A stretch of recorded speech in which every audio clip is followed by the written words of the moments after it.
여러분 안녕하세요. 오늘은 역시 요즘 베트남 여성 폭행 사건 때문에 당사자 폭행당한 여성의 국적 발급에 문제가 있지 않는가 해서 반대 청원이 상당히 많은데 그 점에 대하여 오늘은 말씀드리고자 합니다.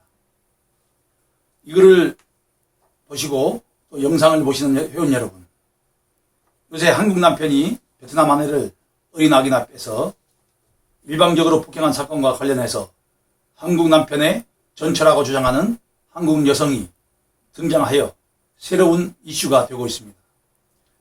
전처라고 주장하는 한국 여성이 주장하기를 폭행당한 베트남 여성은 자신의 남편과 불륜을 저지른 내연녀라고 하고 자신의 가정을 파탄낸 사악한 여성이라며 증거, 카톡 메시지 등을 공개하면서 그 여성도 나쁜 베트남 여성이며 국적을 취득하려는 목적으로 남편에게 접근했고 결혼했다고 말했습니다. 그리고 시사포커스 이영진 기자와 함께 전화를 통화한 내용에서는 베트남 여성 또한 다를 게 없는 똑같은 나쁜 여성이며 피해자가 아니라는 것을 알고 싶은 게 자신의 뜻이며 피해자가 아니라는 것은 분명하다고 설명했습니다. 그 전화 인터뷰 내용은 베트남 여성 폭행 전처, 그녀는 불륜, 저지른 내연녀, 가정 파탄이라는 제목으로 2019년 7월 9일 저녁 8시 17분경에 보도가 되었습니다. 폭행 남편의 전 부인의 인터뷰 주요 내용은 다음과 같습니다. 1. 폭행당한 베트남 여성이 아이를 한국에서 키우고 싶다는 기사를 읽었으며 그 베트남 여성을 보호해야 한다는 목소리가 점점 커지는 것도 봤지만 그 여성은 내 가정을 파탄낸 여성이다. 2. 베트남 여성은 이혼하지 않은 유부남인 내 남편을 만났고 내가 수차례 유부남이며 아이도 있으니 만나지 말라고 얘기했지만 유부남의 아이를 임신하고 베트남에 가서 아이를 낳고 현지에서 결혼식 및 돌잔치를 했다. 3. 아울러 남의 눈에 눈물 나게 해놓고 잘 살아보겠다며 아이를 한국에 데려와 버젓이 키우는 이 상황이 너무 소름 끼치고 속상하다. 저 베트남 여성은 계획적이었다. 4. 또한 남자 역시 폭언, 가정폭력, 육아, 무관심, 바람핀 죄로 벌을 받아야 한다고 생각하지만 베트남 여성도 다를 게 없는 똑같은 사람이다. 남의 가정을 파탄내고서 가정을 이루어 잘 살아보겠다고 한국으로 넘어와 뻔뻔하게 살고 있는 베트남 여성을 보고 있으니 너무 속상하며 너무 괴롭다. 5. 내가 말씀드리고 싶은 것은 나는 남자에게 양육비를 받지 못하고 아이를 키우는 와중에 저 둘은 가정을 꾸려 뻔뻔히 혼인신고를 하고 살고 있었다는 것이 너무 화가 난다. 6. 뻔뻔함의 극치를 보여주며 죄책감이란 하나도 없는 두 사람 모두 엄정히 처벌해 주시고 저 여성 또한 베트남으로 돌아가게 꼭 도와주세요. 7. 가정이 있는지 뻔히 알면서 남자만 생각하고 저희 아이는 아빠 없는 아이가 되는데 나를 농락한 저 파렴치한 여성은 엄마랍시고 본인의 아이를 지키려고 하는 모습이 너무 화가 난다. 8. 베트남 여성은 나와 저 남자가 이혼한 사실을 알고 난 후에도 한국에 오고 싶다며 계속 얘기를 했고 저 남편 또한 양육비도 주지 않은 상태에서 저 여자와 혼인신고하고 살림을 차린 것이다. 전 부인과 폭행당한 베트남 여성의 카톡 대화 내용입니다. 베트남 여성이 전 부인에게 지난 2017년 7월경 보낸 내용들은 다음과 같습니다. 너 지금 이혼 안 했어. 너 XXG 생각 없어. 물음표. 우리는 지금 너무 사랑해. 두 번째 내용은 XX 오빠 아들 싫어. 너도 알지. 그럼 이혼해. 아줌마 너무 바보라고 하며 이혼을 종용하고 농락했다고 한국인 전 부인이 인터뷰를 한 내용과 증거입니다. 우선 저는 상처를 받고 힘들어하는 우리 한국인 피해자 여성에게 힘내시라는 말씀부터 전달해 주고 싶습니다. 자, 힘내시고요. 이처럼 전 한국 남편과 베트남 여성이 간통하는 등 두 남녀에게 가정 파탄 피해를 당한 피해자인 전 한국인 부인은 베트남 여성의 국적 발급을 해주지 말라는 호소를 하고 있습니다.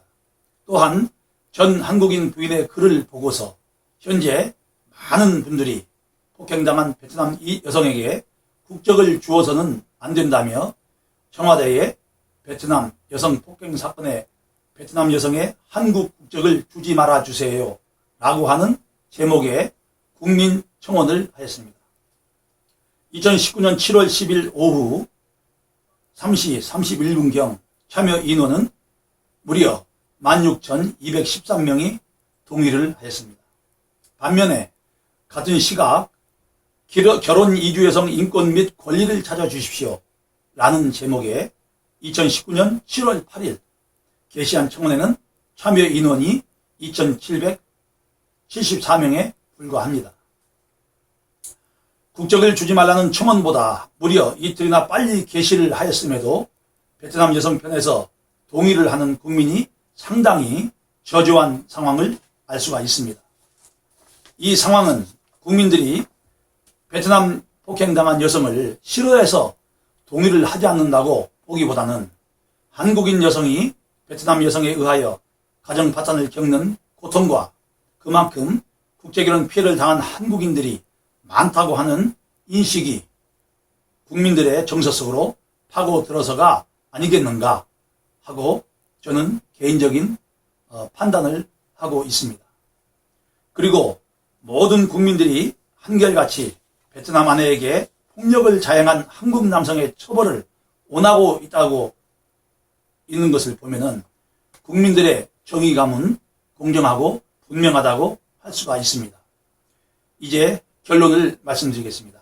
그렇다면 과연 피해자 한국인 전 부인과 많은 국민들이 폭행을 당한 베트남 여성에게 한국 국적을 주지 말라는 청원을 정부가 어떻게 처리할 것인지를 우리는 알아야 합니다.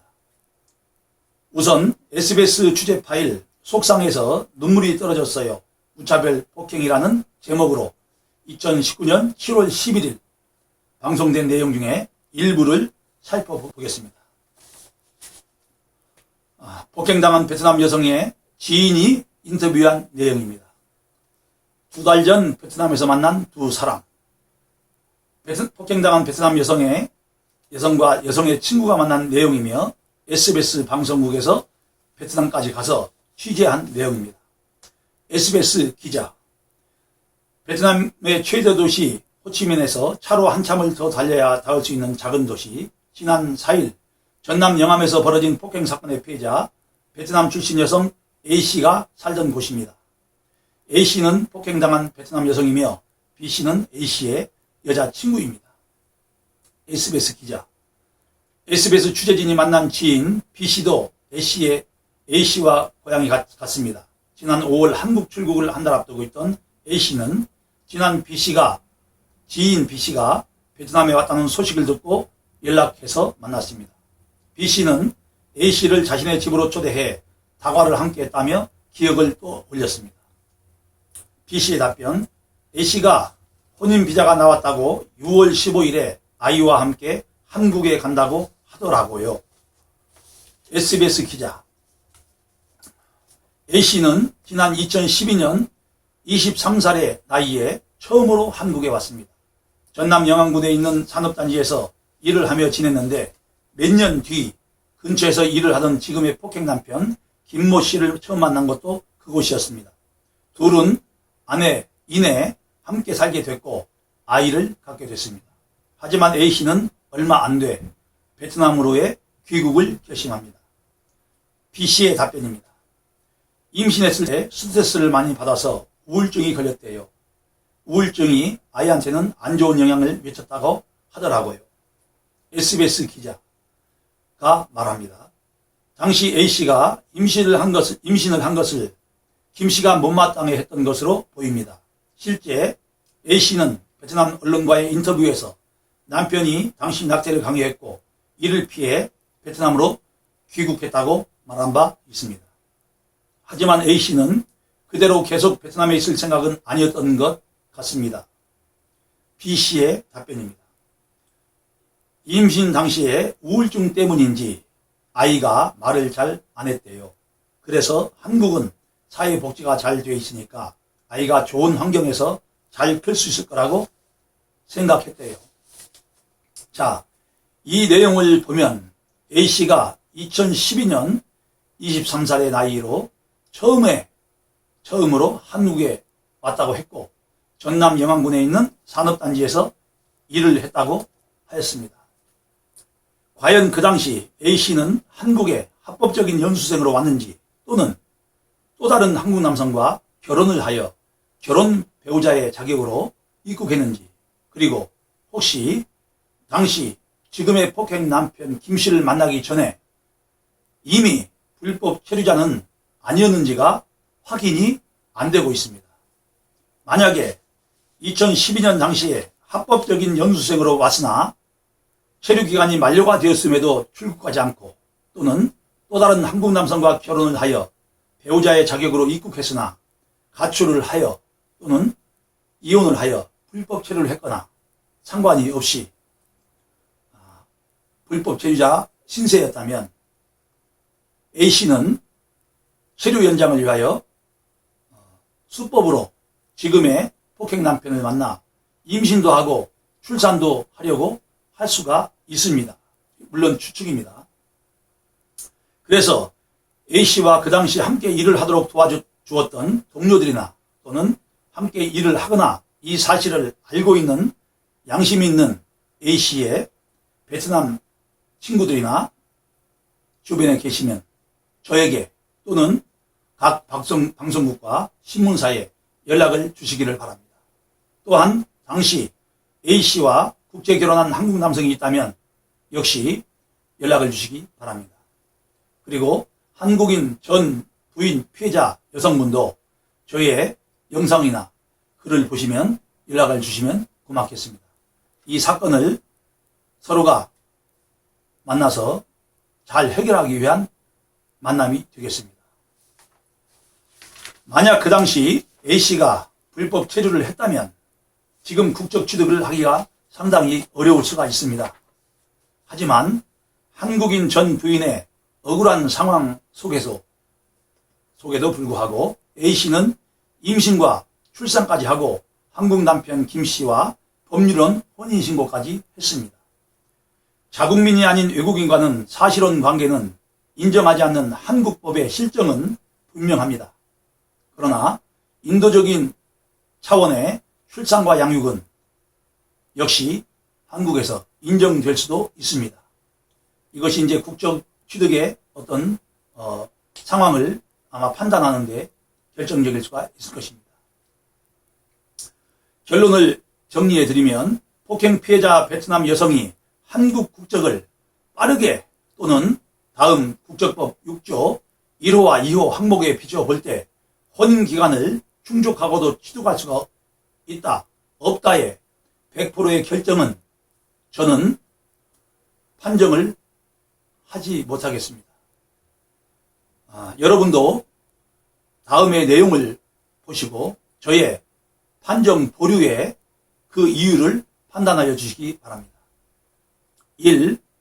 우선 한국인 전 부인의 억울한 사연은 국적 문제에 있어 참고 및 증거 자료로 사용될 수가 있을 것이고 또한 한국 여성 전 부인이 베트남 여성의 잘못을 더 많이 추가 증거 및 진정서 등을 계속 제출하면 국적 취득에 어려움을 겪도록 할 수가 있을 것입니다. 예상이 되는 것이죠. 2. 폭행당한 베트남 여성은 국적법 제6조 간이 귀화 요건 제1호나 제2호에 혼인기간을 채우지 못하였기 때문에 국적법에는 사실상 해당이 안 됩니다. 아직까지는. 자, 1호는 배우자와 혼인한 상태로 대한민국에 2년 이상 계속하여 주소가 있는 사람이지만 베트남 여성은 현재 그것이 충족되지 않았습니다. 2호는 배우자의 배우자와 혼인한 후 3년이 지나고 혼인한 상태로 대한민국에 1년 이상 계속하여 주소가 있는 사람이어야 하지만 역시 해당이 안 됩니다. 그렇다면 3호와 4호는 국적에 발급받는 요건에 해당이 될 수가 있음을 역시 참고해 주시기 바랍니다. 3호, 그 배우자와 혼인한 상태로 대한민국에 주소를 두고 있던 중 그 배우자의 사망이나 실종 또는 그 밖에 자신에게 책임이 없는 사유로, 이것이 중요합니다. 그 베트남 여성이 책임 없는 사유, 지금처럼 폭행을 당한 사유가 될 수가 있습니다. 상황이 정상적인 혼인 생활을 할 수 없었기 때문에 발급될 수가 있다는 상황이 되는 것이죠. 자, 여기서 중요한 점은 제1호나 제2호의 잔여 기간을 마저 채웠거나 법무부 장관이 상당하다고 인정하는 사람이 제3호의 유책 배우자가 한국 남편의 폭행이기 때문에 그 또한 무자비한 폭행으로 많은 국민들의 분노까지 이어졌기 때문에 이 상황이 그 여성에게 유리한 점으로 작용할 수도 있습니다. 국적을 발급받는 효과로 말이죠. 자, 그래서 외국인 인권 단체들의 활동 또한 국적의 효과가 높아지는 겁니다. 발급 효과가. 자, 그래서 이 모든 것을 법무부는 국적심사에 참고하여 결정을 내릴 것입니다. 4호는 제1호나 제2호의 요건을 충족하지 못하였으나 배우자와의 혼인에 따라 출생한 미성년 자녀를 양육하고 있거나 양육해야 할 사람으로서 제1호나 제2호의 기간을 채웠고 법무부 장관이 상당하다고 인정하는 사람입니다. 자, 그렇다면 여기서도 4호의 이 여성이 해당이 됩니다. 어린 자녀가 그 폭력 남편보다는 폭력을 당한 이 여성에게 양육권을 주는 것을 아마 가정법원 판사들이 고려할 것입니다. 이 점에 대해서도 그 여성은 발급 요건이 효과가 있는 것이죠. 그래서 결론적으로 법무부 장관이 국적 판정을 함에 있어 장관 개인 자신의 사상과 편견 또는 시대 그리고 흐름, 민심의 흐름, 이런 모든 것을 고려해서 판단하고 심사를 한 후에 판정을 할 것으로 예상됩니다. 그래서 저희 단체는 저와 더불어 법무부 장관에게 요청을 합니다. 법무부 장관은 한국 남편, 폭행당한 베트남 여성, 한국인 전 부인, 이 세 사람을 한자리에 모아서 3자 대면을 해서 조사를 해야 하고, 또한 폭력을 당한 베트남 여성이 7년간이나 한국에서 과연 불법을 자행한 사실이 있는가, 또는 대한민국의 발전을 위하여 무슨 일을 했는가, 이것을 알아볼 필요가 있고, 또한 그 여성과 일을 한 영암 지역 일터에서 함께 작업을 했거나 작업을 지시했던 사업주 등을 모두 소환을 해서 철저하게 조사를 하고 그 베트남 폭력을 당한 이주 여성에게 국적을 줄 것인지 말 것인지 심사를 해서 국적의 취득 상황을 심사해 주시기 바랍니다. 한마디로 잘못된 여성이 또는 잘한 여성이 국적을 받지 못하거나 또는 국적을 받는다면 상당한 국적이론 피해 남성들과 그 일가족들 그리고 대한민국 국민들은 용납하지 않을 것입니다. 철저한 조사를 해서 국적을 인정받는다면 발급하여 주시고, 그것이 안 된다면 적절한 시기에 그 여성에 대한 조치를 해 주시기를 바랍니다. 이상입니다. 이 내용이 우리 국제결혼 피해센터 회원 여러분과 또 언론사 그리고 정부 그리고 이 영상을 보시는 국제결혼에 관련해서 이번 사건에 관련해서 관심이 있는 분들에게 도움이 되시기를 바랍니다. 이상입니다. 감사합니다.